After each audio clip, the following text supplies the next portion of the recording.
Hello everyone, সবাই কেমন আছো? এই ঠান্ডায়? ঠান্ডা অবশ্যই ঠান্ডা পড়েছে, কিন্তু যারা আমার মতো ঘুরতে যেতে পছন্দ করে তাদের কাছে আমি জানি হয়তো ঠান্ডাটা ম্যাটার করে না।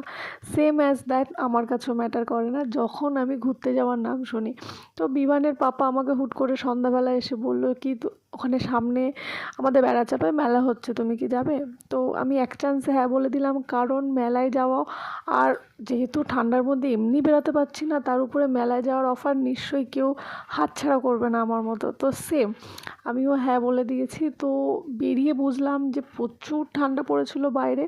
তো যেহেতু বিভানকেও সাথে করে নিয়ে এসেছি, তো ওকে একদম পুরো স্যুট ফুট পরে 2-3টে প্যান্ট পরিয়ে, জামা ঠামা সোয়েটার, তার উপরে 3-4টে যা পেরেছি পরিয়ে, যাতে এক ফোঁটাও ঠান্ডা ওর মধ্যে না ঢোকে। কিন্তু ওকে নিয়ে আসার পরে বুঝলাম যে ঠান্ডা ওর মধ্যে কোনো যায় আসে না।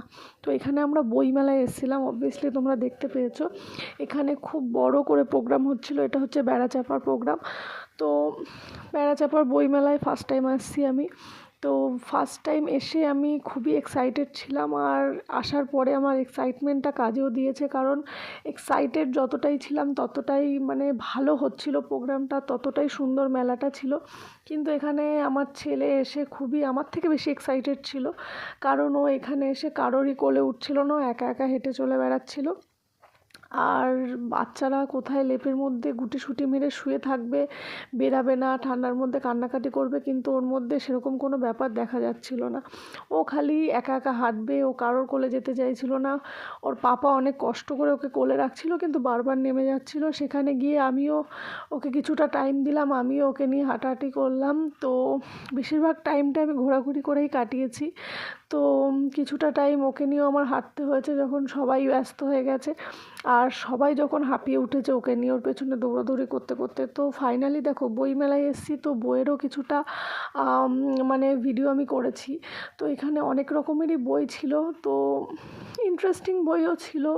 তারপরে আমার মাথার উপর থেকে গেছে যেসব বই, সেগুলোও ছিল, কিন্তু অনেক রকমই ছিল যেগুলো আমার মানে ফার্স্ট টাইম আমি দেখছি। বইমেলায় এসেছি, এসে এত বই আমি ফার্স্ট টাইমই দেখেছি। তো এখানে আমার ইন্টারেস্টিং, যেটা আমি ছোটোবেলার থেকে শুনে এসেছি সেরকম ইন্টারেস্টিং বইও আমি পেয়েছি, গল্পের বই। তো গল্পের বইয়ের মধ্যে সবথেকে ইন্টারেস্টিং হয় আমার গোপাল ভাঁড়ের গল্প। তো আমি গিয়ে ওটাই খোঁজাখুঁজি করছিলাম, তো লাস্ট ফিনিশিং আমি গোপাল ভাঁড়ের গল্প খুঁজে পেয়েছি।